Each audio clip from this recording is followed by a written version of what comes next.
Was there any pressure because you were sort of in charge of the cat? You had the most scenes in connection with the cat, who belonged to this was the director's daughter's cat. Yeah. Top priority. That's a lot of responsibility. Don't crush that Don't cat. step on that cat. Don't kill it. On the cat. Yeah. It's a responsibility when there's an animal on set, period. Because an animal, similar to a child, but even more so, are unable to advocate for themselves. And you can't say to them like, oh, this is just pretend. Like, isn't this fun? You're on a movie set. Like, it's just, right. Right. We're going to throw you off a roof. Right. Exactly. So in any circumstance, whenever there's an animal or a child on set, I'm very, very, very excited, but also, everyone must be hypervigilant to ensure the comfort and protection of those performers. And I have to say, it was definitely like watching, because Claudia was there every day, Matthew was there every day, his kids were there constantly, absolutely constantly. And I was like, oh, everyone is watching this cat. Like, this is the most important. It's the baby Yoda of Argylle. It really is. 1000%. And he's really cool. Like, he's a very relaxed, social, just like go with the flow cat. And Matthew was essentially his handler, although we can make jokes about this, and it was Matthew who was like constantly holding him and carrying him and whatnot, but he was also surrounded by professionals. Like it's like, it wasn't just like let's just bring my cat to work, or, this is a real deal when you have an animal on set.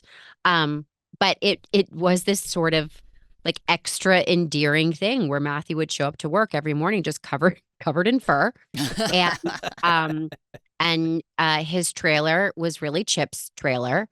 And Matthew just had zero tolerance for Chip going through any discomfort, which is exactly what it should be. So, there are a lot of CG takeovers. There was definitely a stuffed animal version of Chip.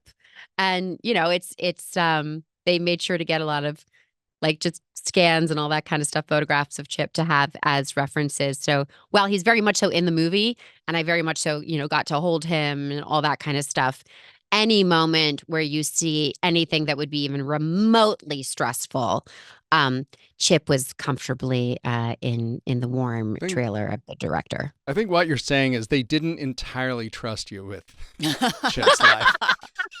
No, but they hired 18 people to take care of that cat. I know, truly. No, I'm a cat lady for sure.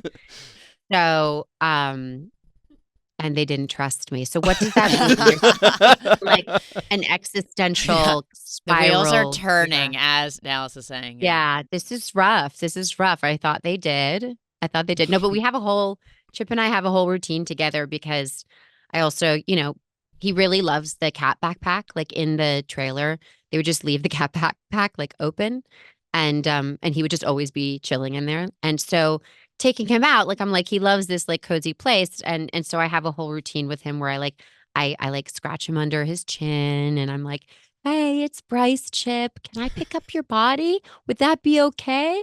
I'm going to put my hands in the backpack right now. It's this whole thing. And then I pick him up, and we've got a good thing going. Like I can sense that, or I would like to think that I can sense that he very much so knows me. And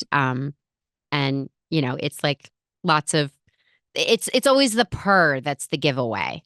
When a cat is purring, then you know that things are good. And it was great because there would always be issues with sound, because it's like the cat is purring really loud right next to her microphone. And I'm like, and that is how it should be. Right. That's exactly how it should be.